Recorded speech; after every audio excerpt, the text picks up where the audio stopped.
What is up, everybody? Welcome back to the channel.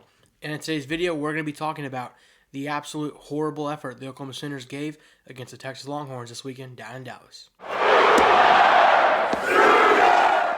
don't know what there's to say. I'm at a loss for words. The only thing I can think of is underwhelming, underperforming. That's what the Sooners did this weekend in Dallas against the Texas team. They lost last week. They looked horrible. They couldn't run the football. Your defense has everything going for you. The talk all week is John Mateer is going to be back from injury. He's going to be ready to play. The coaching staff believes in him. And then they come out and we do this. John Mateer did not look good. The coaching staff did not look good. They got outcoached for 4 quarters. Granted, they were winning the first half. They were still outcoached because we should have been up a lot more than 6-0 with how these two teams are and how they were playing. The OU-Texas game is a game that makes you overreact. I'm not one to usually overreact, but today I am ready to overreact. I'm frustrated. At Oklahoma, it is not a coaching job where coaches can win 1 out of 4 games against Texas and have a job year in and year out. You have to win at least 50% of your OU Texas games to be a consistent Oklahoma head coach. Right now, Brent Venables is 25%. It's not going to cut it. In the one game he did win, they put up 34 points. In the 3 he lost, we've put up 9 total points. It's unacceptable. At some point, Brent Venables has to take accountability for his head coach and his offense. Every year we hear the same thing from him. Well, our defense has to be better. Oh, we lost a game. My defense has to be better. I don't care if your defense has to be better, Brent Venables. I care that you take accountability because at the end of the day, the head coach, your job is to manage the offense and the defense. I get you're the defensive coordinator, but you're also the head coach at Oklahoma. You have to say when your offense is underperforming, that is on you. You can't just say the defense has to be better because the defense is good. The defense played good enough to win that football game. Did they play great like they have all year? No. Did they play good enough to win a football game? Absolutely. They only allowed 20 points. You couldn't score 3 touchdowns? You didn't deserve to win the football game. Oklahoma came into this game not ready to run the football. I said in my prediction, guess what? The team that gets to 80 rushing yards first wins the game. Who did that first? Texas. I said special teams was going to play a big part in the game. Who came out on special teams? Texas. Were there blocking the backs on that play? Absolutely. Were there some other missed calls in the game? Absolutely. But at the end of the day, they did not cost Oklahoma this football game. Oklahoma lost this game. The refs did not help Texas win it. Texas came out and absolutely outplayed you, outmanned you, outcoached you, outphysicaled you for 4 quarters. What made them win the football game was, guess what? What'd they do to Arch Manning? They ran the football. They got him easy completions and checkdowns. They made life easy on him so he didn't have to be Superman. They won the football game. What did Oklahoma do? They chose to make John Mateer be Superman, the guy with a broken thumb. He had surgery 3 weeks ago, not even 3 weeks ago, 2.5 weeks ago. They made him be Superman, and it failed. Also, I don't know what John Mateer was looking at on some of those passes. The play, I think the turning point in this football game was going into the second half. Oklahoma has 3 points waiting to be put aboard, so it'd be 9-3 at halftime. John Mateer chucks up a Hail Mary, right into double coverage, interception. From that moment, Oklahoma had nothing going offensively. I'm going to start with my notes on Oklahoma. Mateer looked off rhythm the whole game. He wasn't in rhythm with his wide receivers. He wasn't in rhythm in the run game and the pass game at all.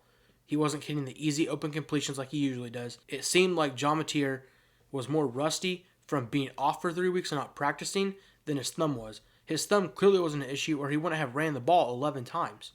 The defense held their own. Was it the best defensive performance we've seen from Brent Venables? Absolutely not. But in any game where you allow the opponent to 20 points, that is an opportunity to win the football game. In the day and age we are in college football, where teams are scoring 40 points a game to 50 points a game, or big-time games will have the final scores of in the 30s, allowing the opponent to 20 points should win the football game. This game is not on the defense at all. They could have played better, but it didn't matter because your offense went out and scored 6 points.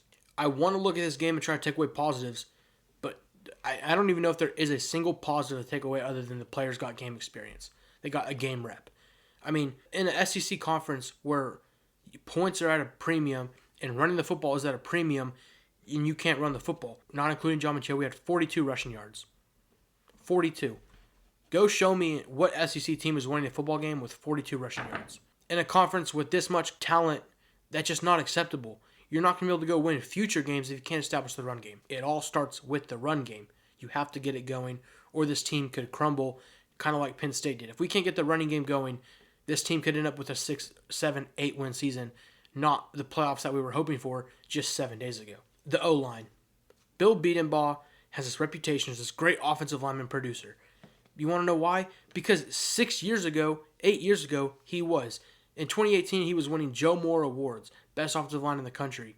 Since that team, can you go show me any offensive lines that have looked good, have had consistent production, have had consistent leaps in skills? This is the second year in a row where we've had a horrible O-line that can't run block, can't pass block, don't give our quarterbacks time. We can't run the football because of it. The O-line is half of the problems on this offense. Bill Beanenbaugh, I love you. You're an Oklahoma guy. You're cool. But at the end of the day, this is a production sport. If you cannot produce on the field, you will get fired. I don't care how much you're loved by the fans. Same thing for DeMarco Murray.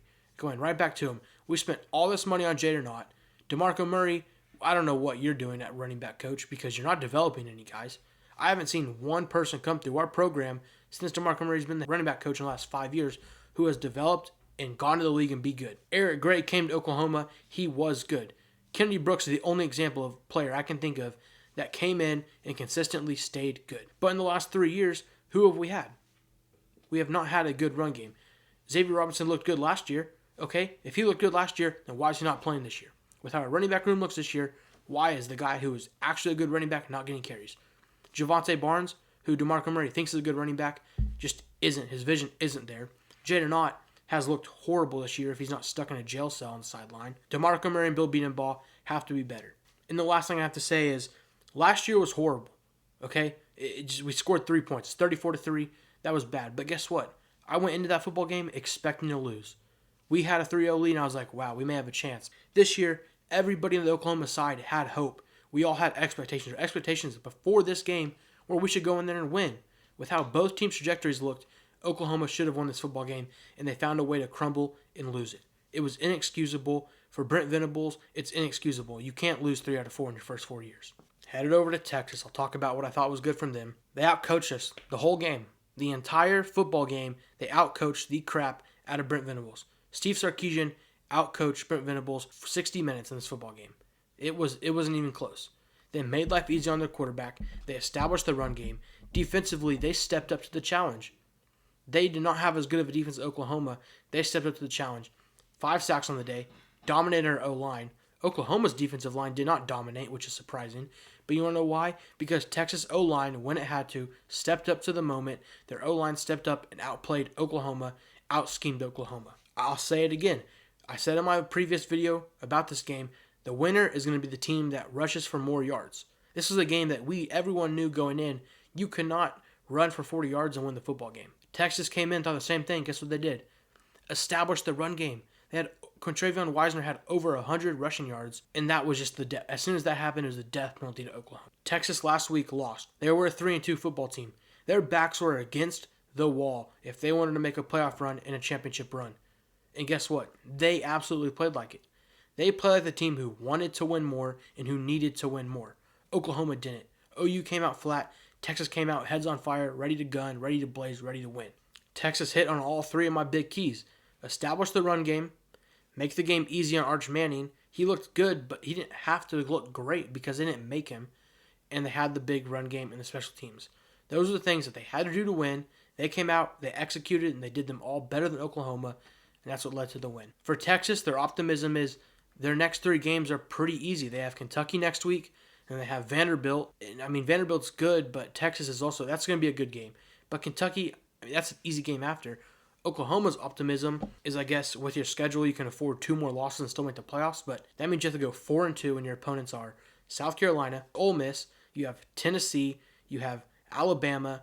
It's just not an easy schedule. You have LSU. The Oklahoma schedule is not easy. You have to go 4-2 in those games, and it's not going to be an easy way to find 4 wins when you're rushing for 42 yards. Oklahoma has to clean that up if they want to win. Texas, if they want to continue to win, this game plan right here, what they did today, is a game plan in the future they can use to go dominate in the SEC play for the rest of the year. Establish the run game, give Arch Manning checkdowns and short completions every play, and I guarantee you they will be a good football team this year, and they will finish in the top 15 if they do those things.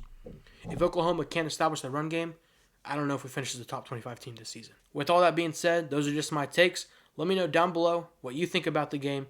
Leave a comment on what your thoughts were. If you liked the video, make sure to leave a like, subscribe, check back in next week for a new video previewing the upcoming Week 8 football games. Boomer.